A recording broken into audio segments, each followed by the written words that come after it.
Please remember that all the opinions in the show are those of the host and should only be taken as food for thought. We're in no way telling you to do anything. Everything is kept anonymous for the safety of the listeners and no information is shared to anyone else. If you are easily offended by people's opinions or views, then thank you for making it this far, but this is not the podcast for you, so see you later. And please enjoy the rest of the show.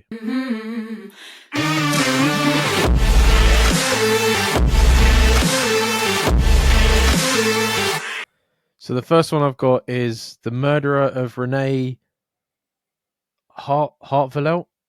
I don't know. Renee. Fuck knows. Why I hate people's names. Poor Renee. I can't even remember her name. She was murdered.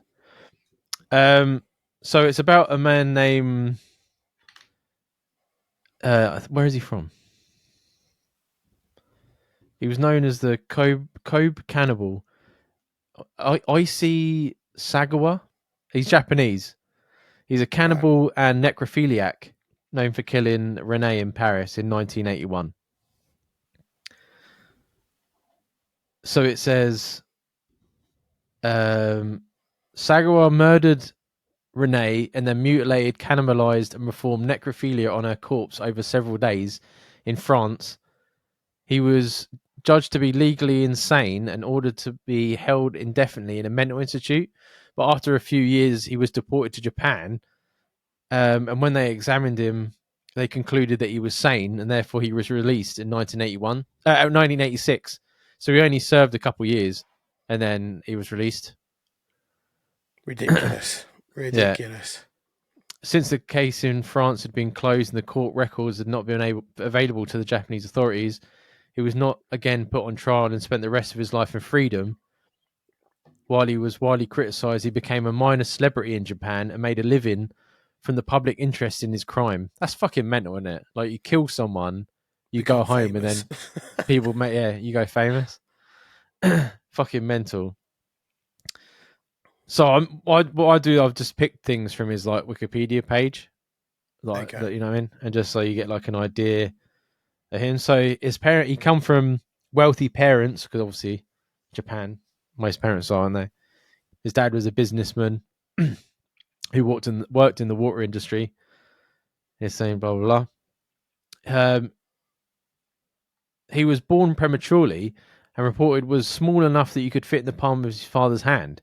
He immediately developed a disease in his small intestines, eventually recovered with several injections of potassium and calcium in saline, and he was really fragile. I think that's really, like, he was born prematurely. I think it affects people like that, doesn't it? Like, if you're sick when you're younger. Yeah, that is part of the serial killer triad, is some kind of like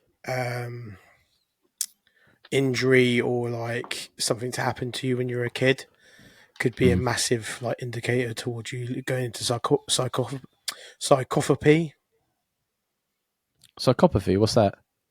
Becoming a psychopath. Oh. He says his first experience. He first experienced cannibalistic desires when he was in his first grade after seeing a male's thigh. In a 2011 interview with Vice, he reported that as a youth, he committed bestiality on his dog and experienced cannibalistic desires for women. Oh, bestiality on his dog, that poor dog. What was it with dogs? The Marmite dog, and now this guy is doing stuff with his dog. Ridiculous. At the age of 24, while he attended university in Tokyo, he followed a tall German woman home, broke into her apartment while she was asleep, and his intention was to cannibalize by slicing off parts of her buttocks and sneaking away with a small part of her flesh. But she woke and, according to him, thwarted his attack and pushed him to the ground. He was captured by police and charged with attempted rape and did not confess his true intentions to try and eat her. Fucking crazy. In 1977, at the age of 28, he moved to France. He said that while residing in Paris, almost every night he would bring a prostitute home and try and shoot them, but for some reason his fingers froze up and he couldn't pull the trigger. So he's getting closer and closer to fucking trying to do what he wants. He's like, in Criminal Minds terms, he's like escalating. Yeah. Oh, yeah. So then move on to the 11th of June, 1981. He's then 32. Fucking hell, he's been trying from 28 to 32 to shoot a prostitute. Yeah, you're pretty shit killer by this point. um, invited his classmate Renee, a Dutch woman, to dinner at his apartment under the pretext of translating poetry for a school assignment.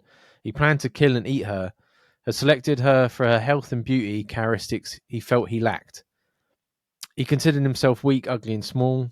That's because he fucking is. He claimed he wanted to absorb her energy. She was only 25. After she arrived, she began reading poetry at the desk with her back to him. When he shot her in the neck with a rifle, he said he fainted after the shock of shooting her, but awoke when he realization that he had to carry out his plan. He then raped her corpse, but he could not bite into her skin because his teeth were not sharp enough. So he left the apartment and purchased a butcher's knife. Why would you not have this prepared? What I'm questioning as well is if you're fainting from shooting her in the first place, and then you think, oh, what I'm not going to do to not faint is I'm going to have sex with her and try and eat her. Like you're doing like a lot worse things after you're faint. Do you know what I mean? He's trying to make out as though he couldn't do it. He couldn't bring himself to do it. But then he's fucking doing even worse things after she's dead. He's woken up with a massive boner and he's like, got to get rid of this. Can't go down the shop with this hanging out. Exactly. He tucks it under his belt.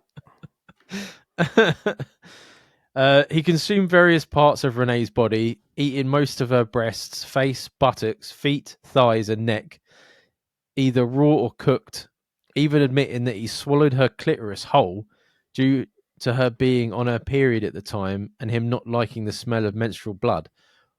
If you don't like the smell of it, why are you just going to eat it?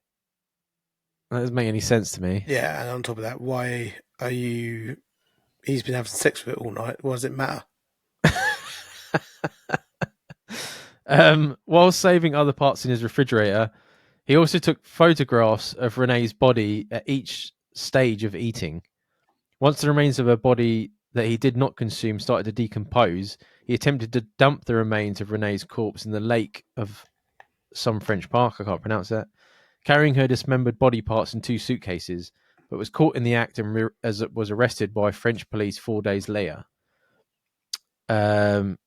His wealthy father provided a lawyer for his defense, and after being held for 2 years on trial, he was found legally insane and unfit to stand trial to the French judge, who ordered him to be held indefinitely in a mental institute. And then it goes on to him being released, and then him writing a book. He wrote books about the murder he committed, as well as a book on 1997 Kobe child murders. He also wrote restaurant reviews for Japanese magazine Spa. He could no longer find publishers for his writing, but he struggled to find employment. Was nearly accepted by a French language school because the manager was impressed by his courage in using his real name, but employees protested and he was rejected. Ridiculous. That is even It's like a mental, isn't it? Time of day. That poor woman went through, well, hell. And he's like, oh, I can't get a fucking job, but I might get this. Yeah, I mean, yeah, it's just fucking ridiculous, isn't it? I can't believe it. Some of the shit that fucking... I was supposed to do a disclaimer at the beginning of this in case, because we're talking about murders and stuff. Well, it's a true crime episode. What do they expect? Yeah.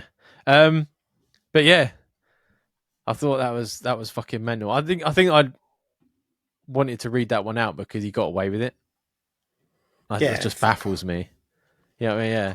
He wrote books about it and people were reading about it and they still haven't got him. Like, he's still just wandering. I don't know if he's still alive. Wandering about. I'm like, fucking hell, man. Like, what does it take? Exactly. What does it take? Yeah. Ugh. Fucking crazy.